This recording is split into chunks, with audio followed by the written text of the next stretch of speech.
WWE thinks Tony Khan is buying up AEW tickets. Plus, a WWE Hall of Famer is returning for a Raw event next month.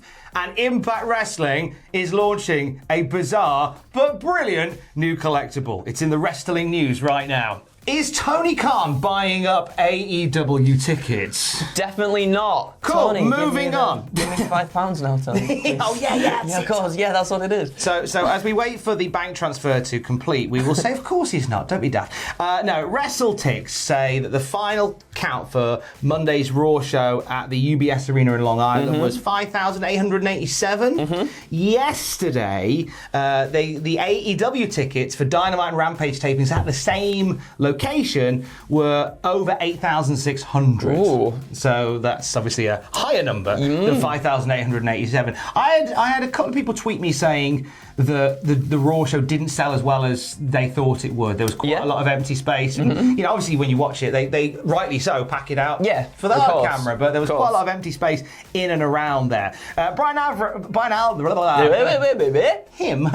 Ribbity Rib Rib, Brian Alvarez on the Wrestling Observer forum says, "You will be surely stunned to learn that there are a few people in WWE who believe Tony must be buying up tickets for the AEW show." Now, I seem to remember, and do quote me if I'm wrong, I seem to remember that similar things were levied at Eric Bischoff during the height of the Monday Nitro. Monday Night Wars. And I seem to recall there was talk of like him buying up bulk tickets for WCW in that sense. Now, I'm not saying that this is what is happening, but I can imagine that theories like that spread like wildfire. Yes, they do. Behind the scenes, don't they? We've got no evidence to say that Tony Khan is indeed buying up tickets. No. It might just be a case that maybe in Long Island, maybe following, their recent run of shows, there's just a bit more buzz currently around what AEW are doing live. Yeah. In terms of obviously television, the Raw, SmackDown numbers are still excellent. Rampage numbers haven't been hitting the mark as many had hoped. Yeah. Dynamite still consistently performing, but obviously on television, Raw, SmackDown still do comparatively better numbers. Yeah. I'm saying that because, I don't want us to be levelled as being... I was going to say, the shill's there. There's a reason. Then it just happened. Might just be a case that people are more intrigued by a live AEW show in the sense that there's a lot that goes into these shows. Yes. Maybe there's more of an intrigue going to a live AEW show than a live WWE show. I mean... right now. Yeah. That might possibly be the case. I think that's the case. Certainly in Long Island, New York. Yeah. I mean, obviously because people will be like, oh, they like this one more than the other one. No, as a wrestling fan, I just think there's more exciting stuff happening on AEW at the moment. I think the roster is really cool. I like that they're shaking things up with certain superstars that you might not see wrestle each other. I think that's really cool. On Raw and SmackDown, sometimes we see the same things play out quite often. And maybe just the interest and excitement there isn't as much as maybe what it used to be. A little bit, in terms of a live show aspect, seeing certain wrestlers face each other, we've seen it a few times before. It's getting better now with Liv Morgan and Becky Lynch and everybody facing off, which is really, really cool. Raw was very good this week. It was really, really good. But just from a wrestling fan standpoint and just waiting for that, as we said, the check to come in from Tony Khan now. Exactly. I just think there's a little bit more excitement on the AEW side of things. But that's just my 2 pence. Don't worry, you can say whatever you want about it. Obviously, if the check bounces, then we'll change it. Yeah, of course. This video will come down. Vince! Vince, send us the egg! Bring me the egg of Vince McMahon. Now, WWE have done multiple things to encourage live fans outside of putting on the wrestling shows. This has included dark matches featuring Roman Reigns, who is the biggest draw in the company right now, and putting on shows with a little bit of something different each time. And coming up next month, December 29th, there is a Raw brand house show at the Coca-Cola Coliseum in Toronto, Ontario, Canada, which will feature the return of a WWE Hall of Famer. Who's that, Andrew? It's going to be Trish Stratus. Stratus. So excited. So Trish put out on her website, excited to step through that curtain and feel the energy of the WWE Universe one more time. Let's do this, Toronto. So Trish is going to be the host of the live event for the Raw brand in Toronto on December the 29th. I'm very much Hopefully some people put some stuff from cam footage and everything and seeing Trish out there again. No, I don't think we'll need to worry about that. I'm pretty sure WWE will. Oh, they'll do that for us. They're really, do you know what? They're always bang on with production stuff. They'll have that's true. There'll be a special about it, no doubt. There'll be documentary footage of it. It'll be all put together nicely. Point. They're always bob on with stuff like that. Especially, obviously, since we saw the Walter and Cesaro stuff as well. Thinking about it, like you just said, you've changed my mind, Tom. It's definitely going to happen. They'll be on. It'll be nice to see Trish Stratus back. Yeah, it will. She says one more time. One more time. We're going to get Stratus faction or something, aren't we? I don't even think it'll be one more time. Do you not reckon? No. A few more times? I think a few more times. A few more times. I think that there's still something in a Trish Stratus Sasha Banks match. I think whether Trish Stratus is at a point where she wants to get back out there and do another bit of the wrestling. Might do. I like that. I'd be alright with that. I'd be alright with that as well. Like her match with Charlotte Flair, SummerSlam. Great. Really good. Really good. And yeah, if she wants to get in there with some of the others, there's some Sasha Banks, a Becky Lynch, maybe a Liv Morgan or someone, that would be very nice. Build some stars for the future with Trish Stratus.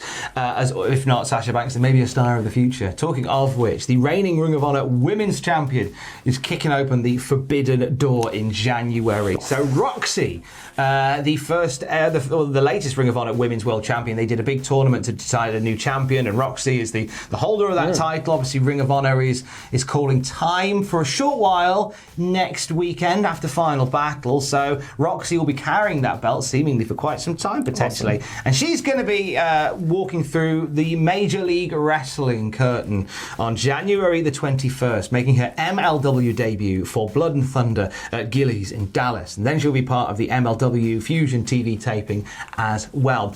Big fan of what Roxy is doing. Yeah. Ring of Honor. I'm really sad that we've seen they've really sort of strapped the rocket to Roxy. Yes. And I'm sad that it's sort of wrapping up for Ring of Honor as she's she's got the belt and everything, which does suck. Do you know what? At the same time, as someone who doesn't necessarily watch a lot of MLW at all, the Ring of Honor stars and everything that might be going over to MLW, I think that's a good way for people to get their eyes on MLW as well, you know? Especially people like me that might not watch it as much. Well, you can watch their watch their War Chamber match. It's on their YouTube channel for free. MLW War Chamber is brilliant. Is it really good? Yeah, I'm it's excited a great about match. that. It's a great match. Cobra and the Hammerheads. Oh, it's great. It's great. Big beefy boy battle at the start as well. You're going to love the bones I off. love the Jacob Fatu and Jeff Cobb. Oh! There you go. Oh, beefy boy. That's how War Chamber starts in MLW. It's great.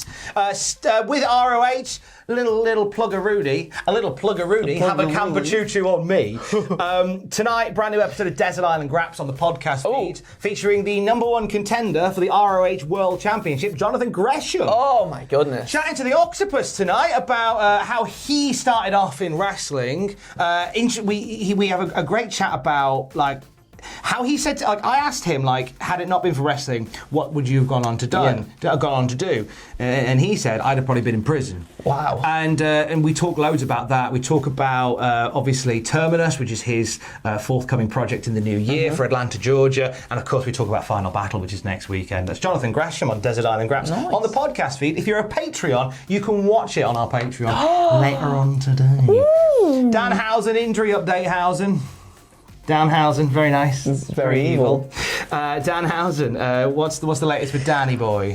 So it's been a month, obviously, since Danhausen suffered his 2 injuries in his leg at the Next Generation Wrestling event in Tennessee, and he tweeted, Danhausen's leg is starting to move regular style again. Yeah. Oh, he's back. Moving regular style, yes. Yeah, very it's nice. very nice. Very evil. GoFundMe was set up for Danhausen, and this is where the wrestling world truly showed how much they love Danhausen, because it smashed its $25,000 target within days. So Danhausen well on the road to recovery. We love that Danhausen. So much. Great episode of Straight to Hell with Ross, which is on the YouTube channel right now. Rosshauser and Danhausen talking straight to Hellhausen. I'm telling you now, when he comes back, he's straight up. He's going to the moon. To the moon. with his evil move. With his jar of teeth and his bag of money. Yeah, he's gonna. I bet. Right, we get a segment where he's like, "Please, can I have a contract?" And he just throws a bag of teeth down to Britt Baker, and she's like, "Yes, you're in. I've got you. I don't write the contracts, but I've got you." Talking on the subject of shut up and take my money. Finally, Impact Wrestling launching a beautifully bizarre new collectible. I love this. So you can go on to shopimpact.com right now for a limited time only and purchase Impact Slammiversary 2021, which was Kenny Omega and Sami Callihan for the Impact Championship, right? You can purchase that as a 2 VHS set. They're releasing Impact Slammiversary on VHS. I love this. Me too. For a lot of people, I assume they'll be like, "Oh, it doesn't make any sense. What's all that about? That sounds rubbish. VHS, who watches them anymore?" This just takes me back to when I was a kid. And I got WrestleMania 16 with like a Best of Raw 2 VHS set thing, and that was like when my love of wrestling just kicked off. And it's a nice little something. It just takes me back. It's a nice set. It's a lovely set. It's a very nice set. It's a nice set. I'm very excited for this, and to celebrate the occasion, I've decided that the Cultaholic Wrestling News will be released for the SNES. What? So there you go. Get in. Whoa! Do you want to play the Cultaholic game for the SNES? Yeah, can I play you? Yeah, of course you can. Right, there's your controller. Oh, I'm not sure if this will work. It'll work fine. Oh, it'll work fine. This is going to set the triple jump lads off terribly. Nice. Right, we're going to play this for a bit. You can get more news at cultaholic.com. Have a wonderful day, whatever you do. Desert Island Graps with Jonathan Grasham a little bit later on today. Stay safe. Love you, bye. Love you, bye.